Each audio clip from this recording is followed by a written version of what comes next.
Who's next? It could be you, it could be me. Are you going to be one of the next 250 victims from drunk driving? Or are you going to take a stand for the families who've been affected by drunk drivers, who still reminisce about their loved ones, looking at them in photos depicting their happiness and enthusiasm, all full of dreams, who in the blink of an eye were taken away? See, it's ordinary people like you and me that can be part of the destruction or part of the change for safer streets.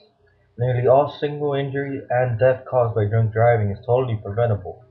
Solutions vary from simply having a designated driver, enforcing harder penalties on drunk driving, or even counseling. It is time for a change, but it is up to us to take the first step.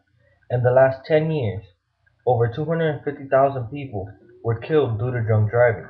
Every one of those years, over 1,300 children died from drunk driving accidents.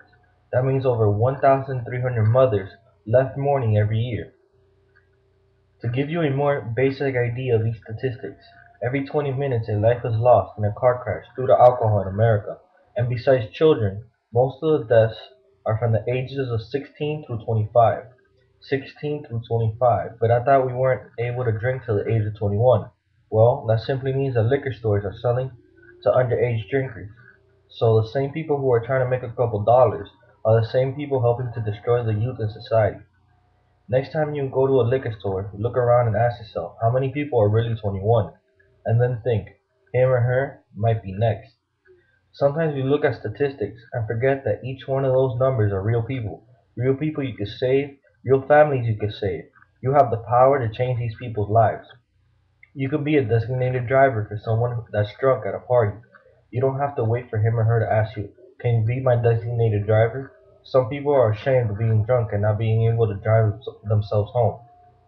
Talk to them, even if you don't know them. You could counsel them. You could help them. You could possibly save their lives. Even then, sometimes you're going to be too late. You can still help. See, after an accident, you can still help a drunk driver by counseling them at hospitals and trauma centers in which they are located. See, researchers found that patients who received standard care only at the trauma center were twice as likely to be charged with a DUI within 3 years of their visit to the center. But with some counseling from ordinary people like you and me, those chances could lower. Of course, there are many solutions that we could come together to achieve. Bigger solutions that can make an impact and solutions we could fight for. Don't think that families and friends are the only ones that have been affected by this. So is the government, insurance companies, and our wallets.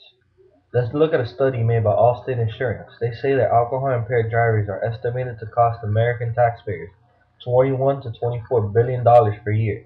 Tax dollars that can fund children education all the way from public school through college. Better health insurance, better hospitals, truly a better world.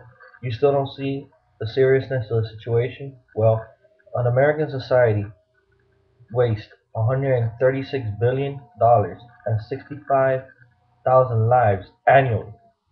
Whoa, what we could do with $136 billion a year.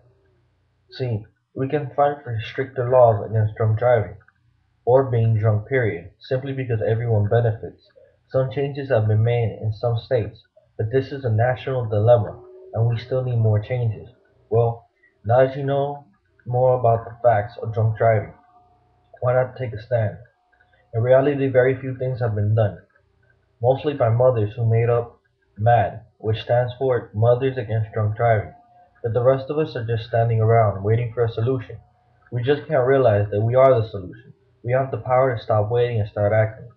We must demand change not only for us and for our children, or even for society, but how about the generations to come, for all the victims of these tragedies? Who are the who are not the only people who suffered? See, how about their families and friends? It will take one step by you and me to get things started, but believe me, it will take all of us to truly resolve this problem. So I leave you with one simple question. Will you join me and get rid of drunk driving and make a world a better place? Or are you going to stand around and wait for a solution while you could be next?